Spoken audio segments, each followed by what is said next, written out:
Почитувани гледачи, добра вечер. Среда, 19 часот и 15 минути. Вие сте со новото издание на Трета порта, политички интернет магазин, кој ви ги носи најновите и најинтересните случувања од светот на интернетот. Во оваа емисија разбирливо, главна тема се протестите одржани пред владата на Република Македонија, протестите кои почнаа мирно, но кои подоцна станаа насилни и од кои излегоа низа на немили настани. Овие протести се случија по објавата на новата, така наречена бомба на опозицијата, во која се слушнаа разговори како високи владени функционери на чело со премиерот Груевски, министерката за внатрешни работи Гордана Јанкуловска, шефот на управата за безбедност и контраразузнавање Сашо Мјалков, се обидуваат да го заташкаат убиството на Мартин Нешковски, но подоцна и сите тие сознанија кои ги имаат не ги пријавуваат на надлежните органи, со што опозицијата вели дека направиле кривични дела за тешкување на кривично дело. Почнуваме директно со протестите и со реакциите по овие протести кои најмногу ги има на социјалните мрежи и на социјалната мрежа Facebook, која најмногу се користи во Македонија. Одиме со новинарот Жарко Настоски. Настоски, еве тука има ставено едно видео од протестите и пишува: на протестот денеска немаше бараби, екстремисти и луѓе дојдени да прават проблеми. Имаше во најголем дел 95% нормални, фини луѓе на кои сето ова им е дојдено преку глава. Еве ги моментите кога граѓаните ја прескокнаа оградата, прескокнувајќи при тоа една многу поголема бариера. Ова се моменти за кои верувам дека ќе останат запаметени како историски. Продолжуваме со реакциите на Facebook. Еве Дарко Булдиовски, кој е експерт во IT секторот, пишува: повредени 10 плюс джандари. Повеќето од нив душевно биле повредени зашто морале да тепаат собствен народ. Протестирам. Значи се работи за еден ироничен пост и еве еден од корисниците на Facebook коментира веднаш под него и вели: овој корисник очигледно не се согласува со ова што го пишува Булдиовски и му го постира следново: ова од лекарската белешка го виде. Демонстрантите со шипки удираат по штитовите на полицијата, откако претходно ги повикаа самите да ги фрлат штитовите и да се приклучат на протестот. И Булдиовски му одговара подолу: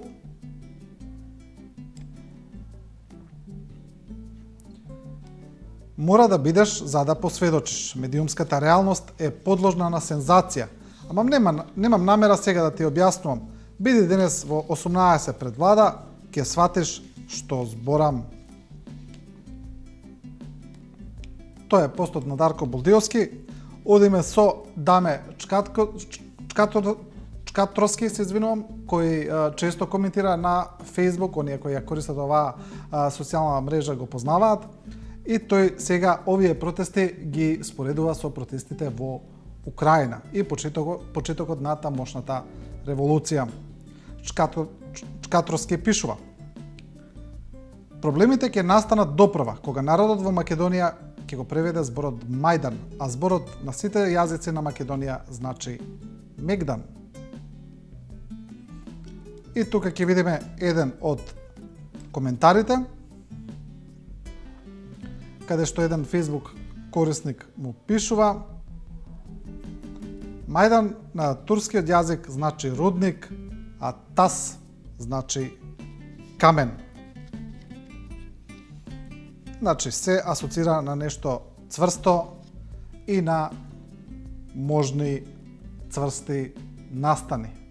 Одиме со Билјана Бејкова, која вели дека не крие на Facebook дека ја поддржува опозицијата и дека опозицијата треба да излезе на овие протести. Билјана Бејкова вели: драги опозиционери, ќе излеземе на 17 мај, секако, ама ќе излегуваме и секој ден до тогаш. Придружете ни се, нема веќе назад и нема веќе чекање. Одиме со уште еден Facebook активист, тоа е Миле Ситниковски, кој пишуваше и колумнист, и кој сега зборува за полициското насилство кое е пријавено од страна на дел од оние кои демонстрирале. Миле Ситниковски вели дека и тие полицајци имаат деца и дали така би се однесувале. Ке има и други протести. Полицајци, внимавајте што правите. Немојте да се случи некоја трагедија, па да се испотепаме меѓу себе.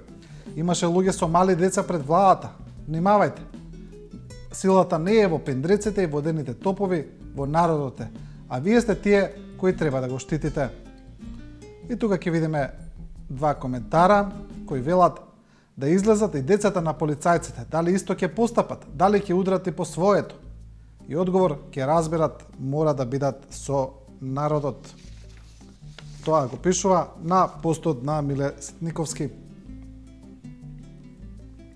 А на социјалните мрежи на Facebook ги има и оние кои велат дека полицајците не употребиле преголема сила, дека тие постапиле во склоп со своите надлежности и дека зад протестите постои друга организација чија цел не е демонстрација против затешкувањето на убиството на Мартин Нешковски, туку дека сето тоа е едно големо сценарио кое треба да предизвика промена на власта во Република Македонија.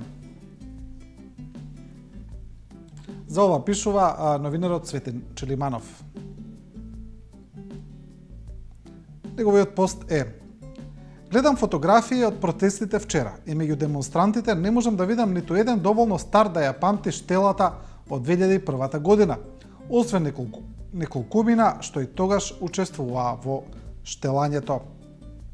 Значи Челиманов алудира дека ова е исто сценарио како и 2001-та, нешто што го повторуваат доста медиуми и еве еден Facebook корисник му одговара: бре, не ми се верува што зборувате. Вашите деца може да бидат во библиотеката и да бидат претепани нити криви, нити должни.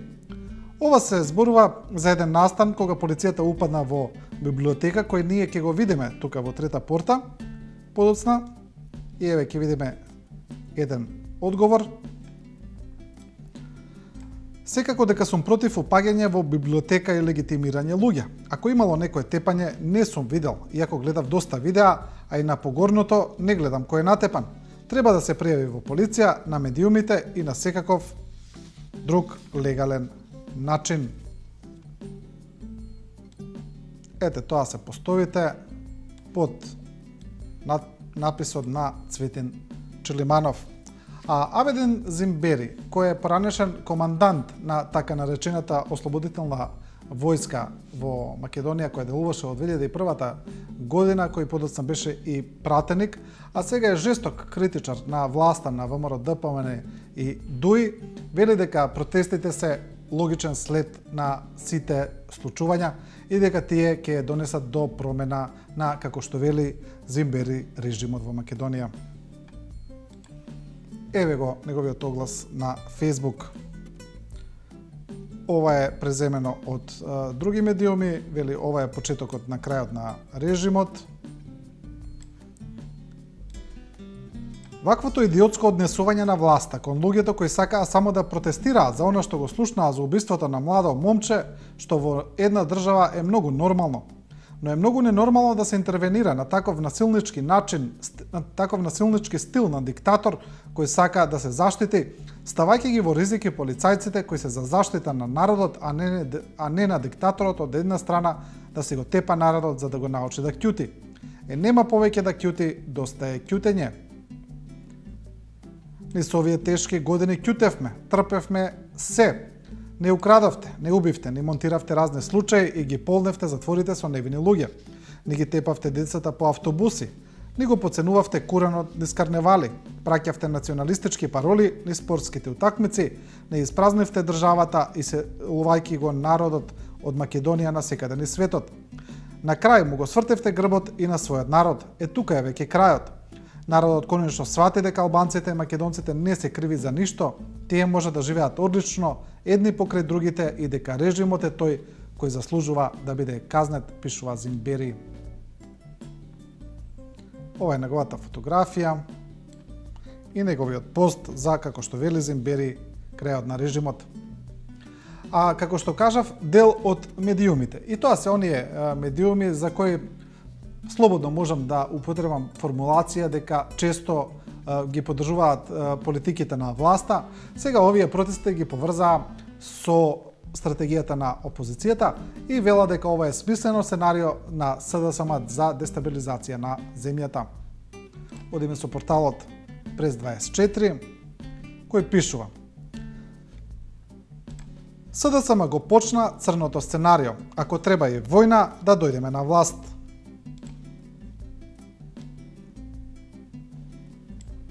Почна да се спроведува црното сценарио на ЗАЕФ и СДСМ за дестабилизација на Македонија. Вечерва вандали од редовите на СДСМ и Сорос ја нападнаа полицијата, ја демолираа фасадата и прозорците на владата. Реалноста за полицајецот за кој СДСМ лаже дека им се приклучил на демонстрантите е дека тој практично ја поминува безбедносната ограда за да испорача достава до надлежните за што бил задолжен. Веднаш потоа тој се враќа кај своите колеги. За срамо да биде поголем се погреши ЗАЕФ, кој се обиде преку статус на Facebook да му се заблагодари на полицајецот и да продолжи да ги манипулира граѓаните. Тоа го пишува порталот Прес24. СДСМ го почна црното сценарио, ако треба и војна за да дојдеме на власт. И одиме со новинарите кои токму зборуваат за пишувањето на дел од медиумите. Вела дека дел од медиумите воопшто реално не известиле за протестите, нити што се случува, туку само известиле за разни обиди за манипулација и дека се обиделе целиот настан, целиот протест да го насочат во друга насока и да го представат како наводно сценарио на опозицијата. Новинарот Боријан Јовановски пишува за написите против него дека тој бил организатор на протестите. Очекувано, владините труби ме прогласуваат за организатор на протестите затоа што сум бил таму. Да појаснам, јас сум новинар, уредник кој во вакви настани нема да ги остави сам своите помлади колеги и секако и секогаш во овакви ситуации ќе биде присутен. А за вашата работа, драги труби, немам што да додадам повеќе од она што во телефонските разговори се зборува за вас. Вие на вашите деца ќе им оставите некоја бедна илјадарка со која нема да може да го покријат и срамот врежан во вашиот тестамент. Тоа го пишува Јовановски, ќе видиме некои од коментарите кои го поддржуват новинарот. Еве, од нив еден е Дејан Гацов, кој вели: 7-8 луѓе успеавме да организираме онолкава толпа, секоја ни чест. И друг вели: зошто би било чудно да си таму и да не си новинар. Тоа се коментарите под постот на Боријан Јовановски. И продолжувам со колешката Сашка Цветковска, која пишува за начинот на работа на медиумите и за нивното пренесување на протестите.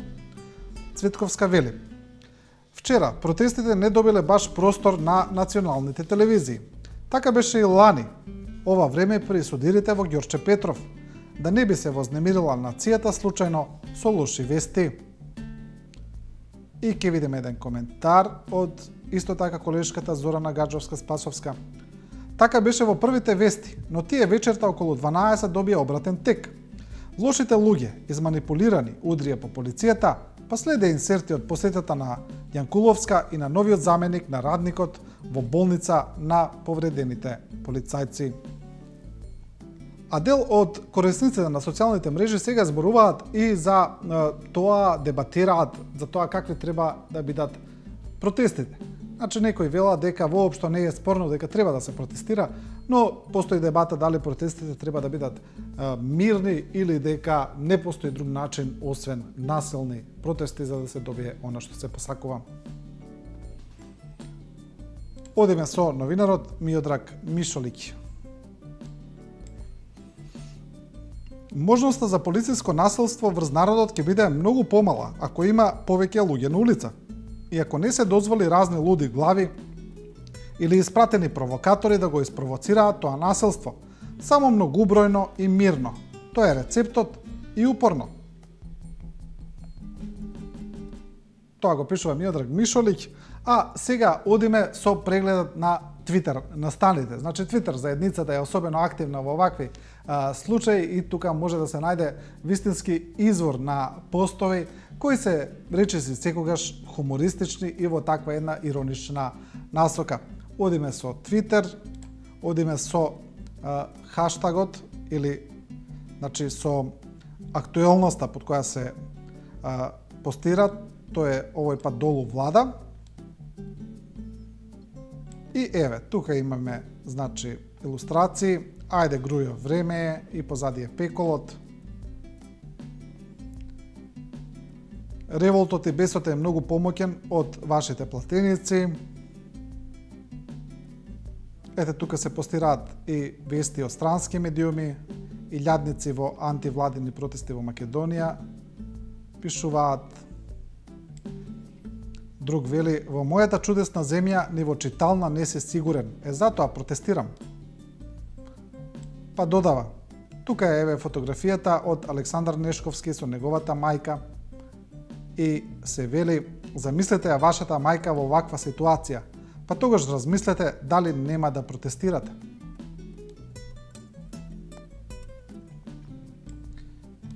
Еве движењето Солидарност исто така постира: не ни требаат спасители, ниту домашни, ниту странски. Ние веќе самостојно ја пишуваме историјата на новото општество.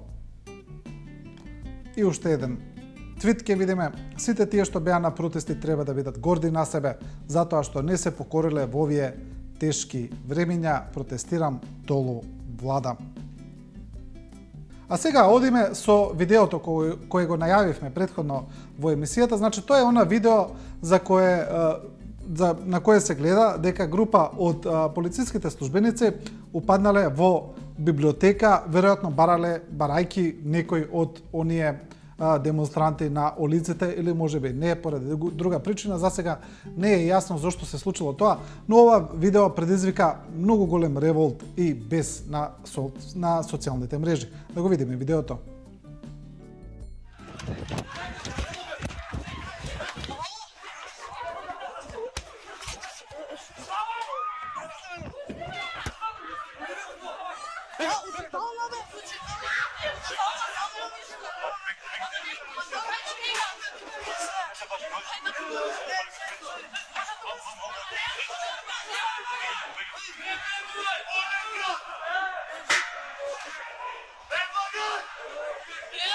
Значи нямаме нищо.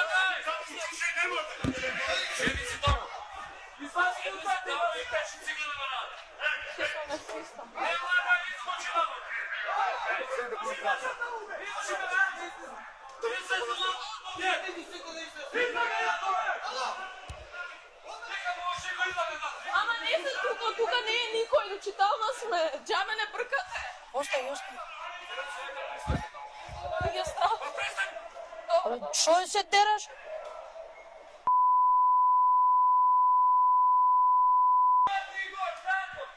Абе, знаеш? Извади го надвор. Ајде, сите ги извади. Ајде. Шо ги снимам, знаеш? Од преска ги снимам. Седи. Чекай.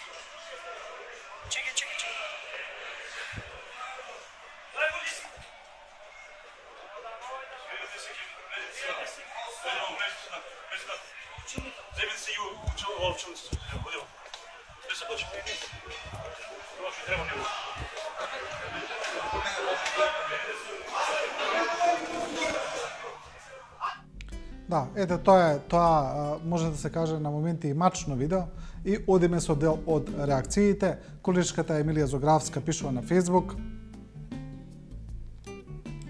вие што тепате деца во читална, кај ќе ви оди душата? Деца имате ли?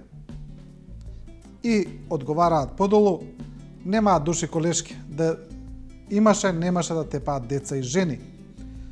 И уште еден коментар: 10-тиот круг во пеколот ќе се отвори за нив. Гордана и Грујо ќе сечат лента.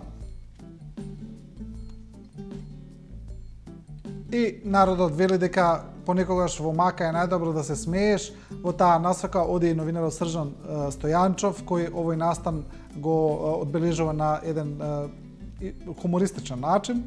Тој пишува на Facebook исто така. Джандари во библиотека е вест и да не тепале. И има еден коментар. Море дај да видиме луѓето книги да не барале, вечер да им однесеме по една. Сега ќе го видиме и официјалното соопштение на Министерството за внатрешни работи за сите овие инциденти каде што полицијата вели дека била цел на брутален напад. Еве го тој пост. Еве ќе се обидам да го зголемам за да се види. Пишува повредени полицајци и демонстранти на протестот пред владата и меѓу другото вели приведени се демонстранти. Полицијата вечерва беше предмет на досега невиден брутален напад. Го кажал портпаролот на Министерството за внатрешни работи Иво Котевски, кој инаку се слуша и он на телефонските разговори како зборува за убиството на Мартин Нешковски. Полицајците со посериозни повреди. Бил нападнат со шипки и бекатон плочки, демолирани се неколку полициски автомобили, како и државен имот кај владата. Изјави за Македонската информативна агенција Котевски. Толку за протестите пред владата, значи се најавуваат и нови протести, ќе има уште доста реакции за ова, одиме со анализите и реакциите по интервјуто на поранешниот председател на државата и на СДСМ Бранко Црвенковски, кој се појави на телевизијата Телма и зборуваше за сите актуелни настани. Оно што дел од аналитичарите и новинарите го забележаа е дека господинот Црвенковски во голем дел зборува за однесувањето на власта, за политиката на власта, но ја критикува и стратегијата на опозицијата. За ова зборува поранешниот министер за внатрешни работи, универзитетскиот професор Љубомир Фрчковски. Насловот на Фрчковски е прилично интересен, значи вели професорот бане враголане.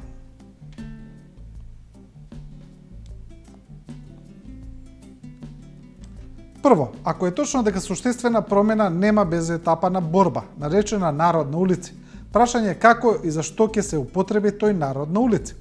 Ако се има намера народот на улици, тогаш беа некаде 70.000 граѓани да се прошета, како што направи пред неколку години за време на почетокот на отпорот.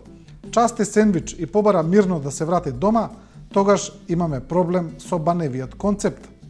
Ако Бане мисли, но не кажува дека овде би се развило некако српско сценарио како за падот на Милошевиќ, кој го спомна имплицитно неколку пати, тогаш она што недостасува во Баневиот концепт е судирот со институциите на репресијата и поредокот кој доведе до Србија до одредено насилство, кој од режимот ќе се оцени секогаш како обид за насилно уривање на поредокот, а од демонстрантите како освојување на слободата и демократијата.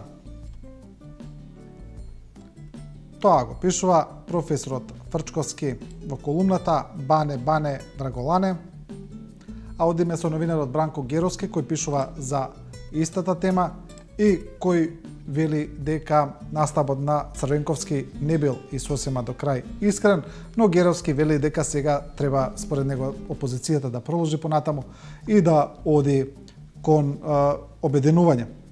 Насловот на Геровски е исто така интересен, ја употребува реченицата која господинот Црвенковски ја употреби при поразот на парламентарните избори во 2011 година.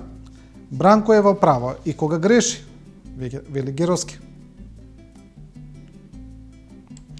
Да бев Црвенковски, немаше да заборавам тоа да го нагласам. Тоа наместо да се сетам баш на Facebook револуционерите, што е спротивно на неговата теза дека битката не се добива на Facebook и на пресконференции. Ова го велам со сета почет кон сите што прават свој придонес во борбата преку режимот, а особено и оние кои тоа го прават главно во виртуелната реалност на социјалните мрежи. Патем, сакам да нагласам дека ова го пишувам како човек кој долго време од заевистите, па и од некои структури во СДСМ беше прогласуван за бранковист. Веројатно затоа што јавно ја критикува в партијата дека на поранешниот лидер не му кажува доволно чест и внимание. Сега луѓето кои се блиски до Црвенковски пак ме есапа за заевист. Ке повторам уште еднаш, во СДСМ нема безгрешни лидери. Сега е време сите да се ги засукаат ракавите и да ги поправат грешките. Појавувањето на Бранко на јавната сцена е значајно, учеството на сите други организации и поединци во протестите е драгоцено, но шоуто ќе го предводи Заев, како што е ред.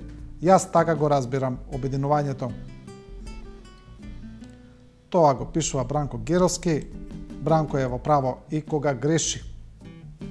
А Твитер заедницата повторно се огласи и по интервјуто на Бранко Црвенковски. Значи, повторно одиме со една канонада на твитови, кои се секогаш иронични, хумористични, се пишуваат на таков сатиричен начин и еве тоа е собрано од еден медиум и се стајано на едно место. Интервјуто на Црвенковски низ филтерот на Твитерџи. На Бранко не му се зборело за транзицијата. Па јасно, 200.000 отпуштени работници не се никаква битна тема. За некоја година ќе искочам на преси и ќе речам, Бранко греши и кога е во право. БЦ во текот на интервјуто, 60% од времето плюка по Зоран Заев, 40% од времето плюка по Груевски. Бранко Црвенковски, СДСМ е моје чедо. Фала Бранко што ги дозакопа твоиве. И уште еден, Љупчо аналитичар, БЦ аналитичар. Груја ја покраде Македонија и сега ги исполнува сите услови и тој да стане аналитичар.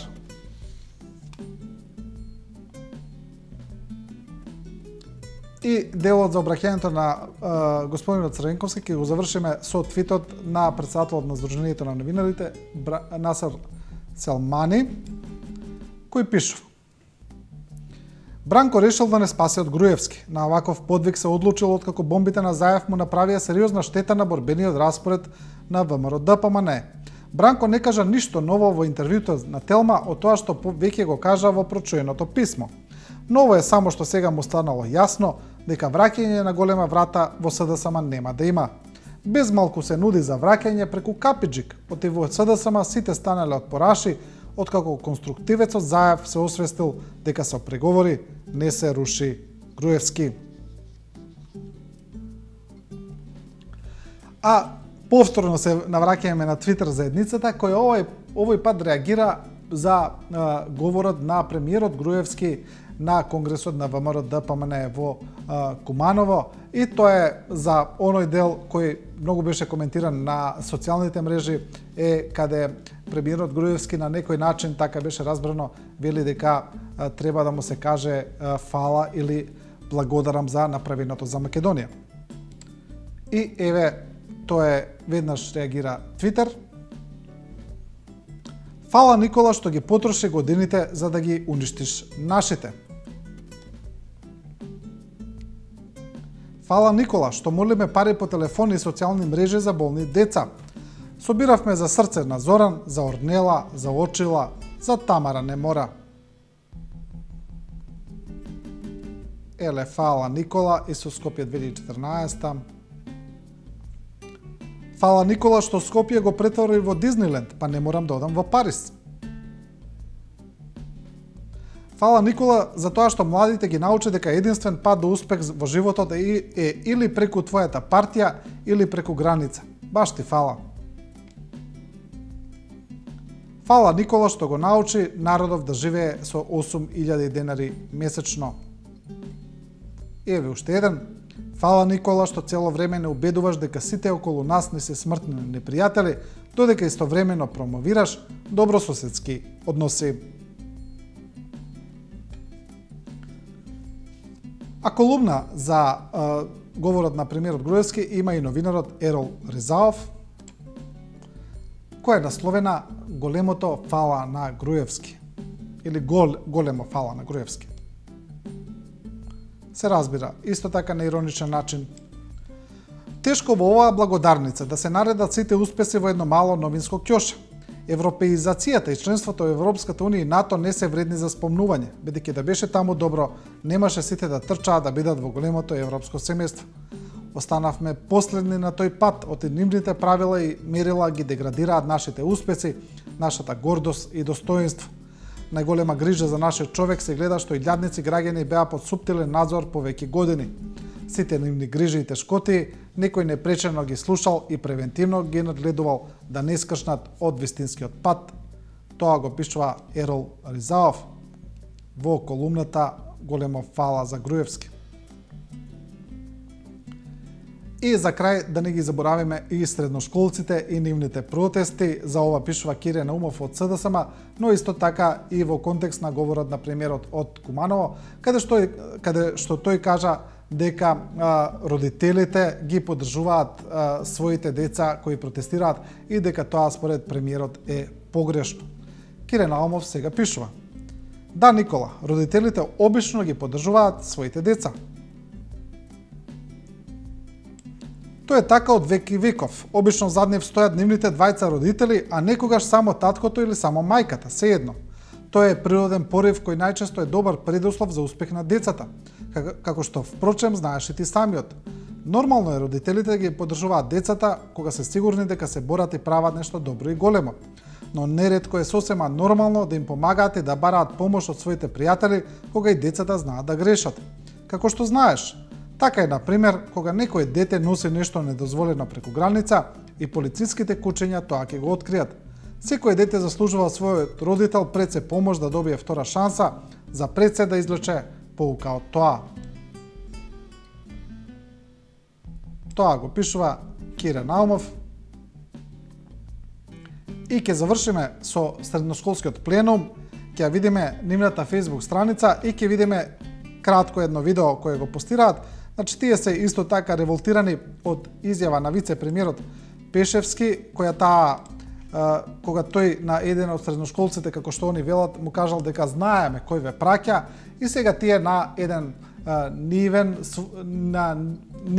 својствен начин му возвраќаат на вице-премиерот Пешевски, подсетувајќи го неговото пеење од трибина на ВМРО-ДПМН. Поздрав до господинот Пешевски. Еве ќе го пуштам кратко видеото.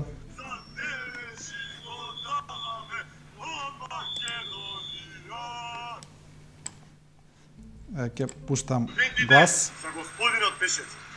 Едно име имаме, во душава го носиме, за тебе живот даваме, о Македонија!